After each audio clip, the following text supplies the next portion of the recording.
Scritta dal drammaturgo inglese Harold Pinter, Tradimenti ha debuttato nel 1978 a Londra ed è considerata una delle opere più rilevanti dell'autore. La vedremo in due teatri del circuito ERT nei prossimi giorni, a Palmanova e Monfalcone, ed è protagonista anche di questa prima puntata del 2023 del Teatro a Casa Tua. Ne parliamo infatti con il regista e interprete Michele Sinisi.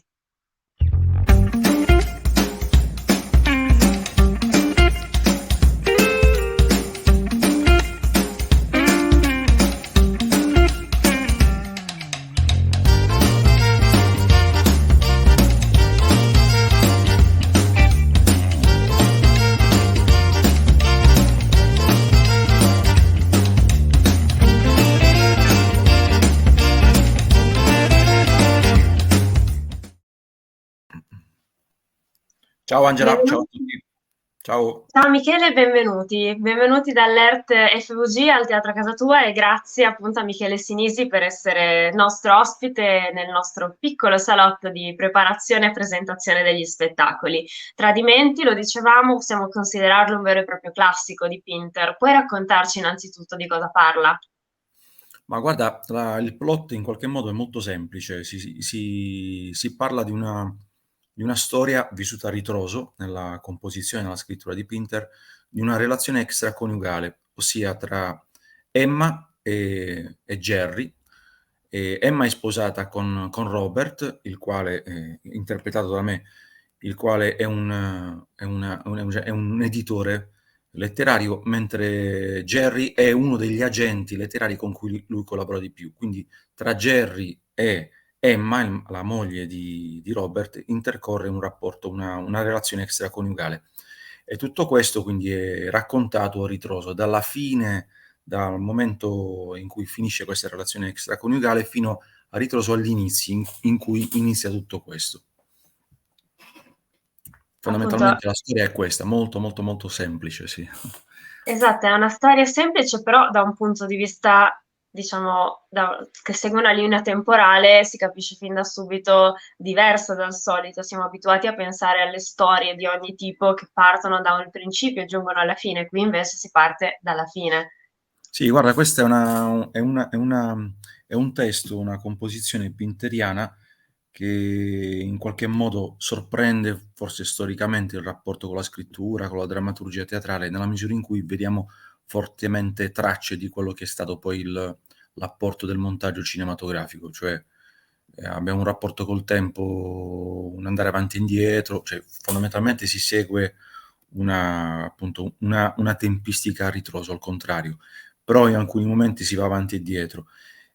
Questo è una cosa che dà una dinamica, una ritmicità al testo, tale al punto da renderlo ancora più accattivante. Quindi questo è uno di quegli esempi in cui la forma contribuisce a far splendere maggiormente un contenuto che, come avete visto, per quanto io abbia cercato di arricchire con una spiegazione abbastanza contorta, però in realtà ne resta di una semplicità pazzesca. E quindi quel gioco di montaggio temporale la rende più complessa e più affascinante. Ed è un elemento interessante, per di più su un testo che, come dicevamo, ha debuttato 45 anni fa, non è proprio un Sì, testo che segue contemporaneissimo. contemporaneissimo, insomma, o di scrittura proprio recente. A vostro avviso, a tuo avviso, cosa racconta ancora il pubblico? Perché è un testo che viene rappresentato, viene seguito e viene apprezzato? Guarda, racconta molto ancora, a mio avviso, perché, come tu hai giustamente già anticipato, hai già detto, per quanto sia un testo ritenuto di drammaturgia contemporanea, in realtà è diventato un classico.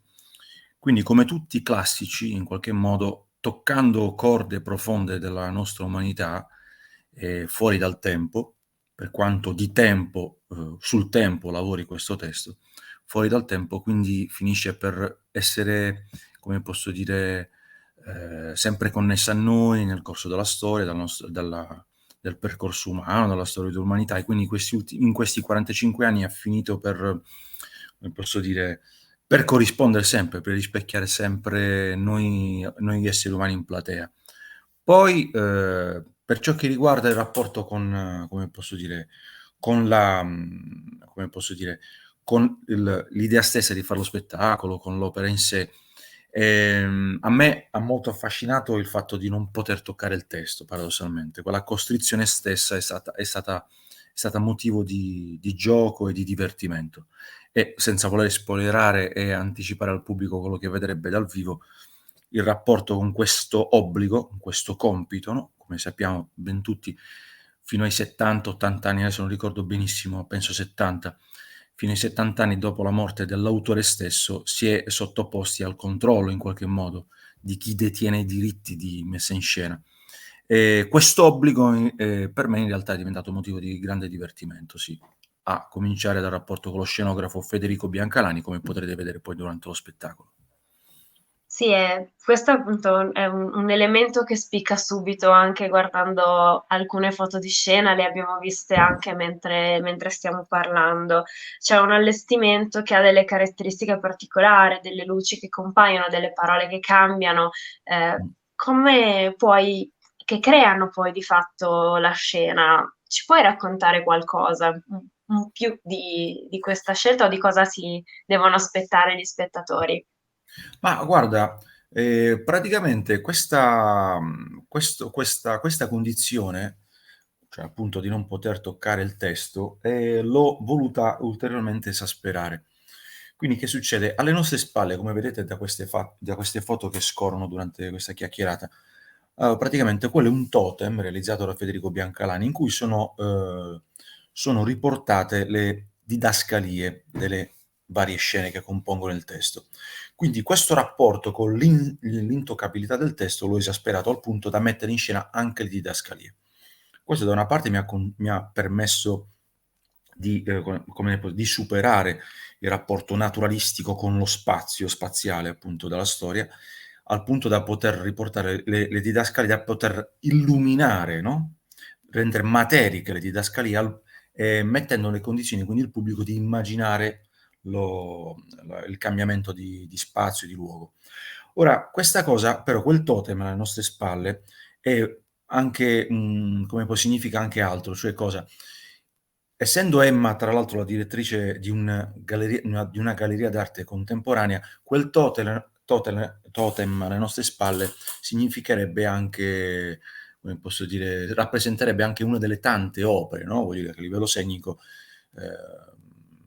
troveremmo in una galleria d'arte contemporanea e quasi la totalità dello spettacolo sembra avvenga durante uno dei tanti vernissage della galleria di Emma.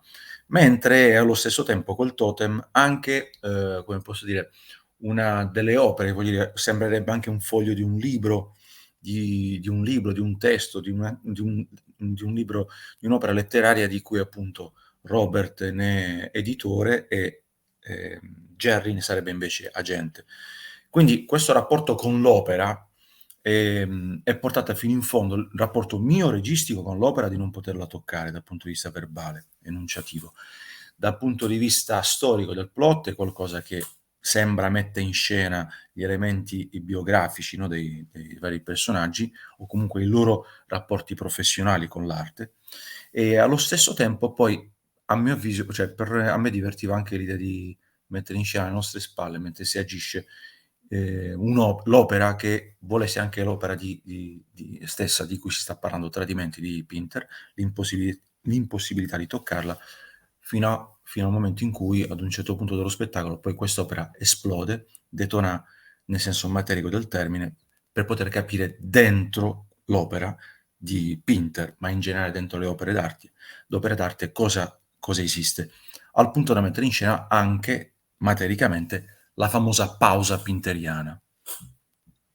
Sì, dunque un'opera è un testo che è protagonista in tante maniere, con tante sfaccettature diverse, in maniera tale che poi possa effettivamente raccontare qualcosa al pubblico. E, ricordiamo appunto che ti aspettano tre serate nei teatri del circuito ERT insieme agli altri due interpreti dello spettacolo, Stefano Braschi e Stefania Medri. E, È un po' un debutto, una prima volta con il circuito dell'RTFVG e con questi teatri, ma noi abbiamo una domanda di rito per tutti gli ospiti del Teatro a Casa Tua, ovvero se c'è qualche relazione, qualche ricordo legato al teatro nella nostra regione, ed è una domanda che giro anche a te naturalmente. Ma guarda, io diciamo che la vostra terra è una terra che in qualche modo sembra è quasi specularmente opposta, no? Alla mia, quella di origine, quella pugliese. Quindi ho sempre visto la vostra terra come una terra fortemente di confine, così come la nostra Puglia. I colori sono diversi, voglio dire, però questo rapporto con l'altro, con l'alterità è fortemente presente nel vostro territorio e in qualche modo ho sempre ricondotto alla possibilità di trovare anche nei suoni e quindi degli spettacoli messi in scena sul vostro territorio, come posso dire, qualcosa di diverso e quindi di accattivante e affascinante, tanto quanto lo incontro in una maggior mediterraneità nelle nostre terre. Quindi questa è un po' una roba che non so se per suggestione io rimando e proietto nei vostri teatri, cioè ho sempre la sensazione di trovare sul palco delle storie o comunque delle dimensioni, delle atmosfere che riconducono lo spettacolo ad un'esperienza di confine.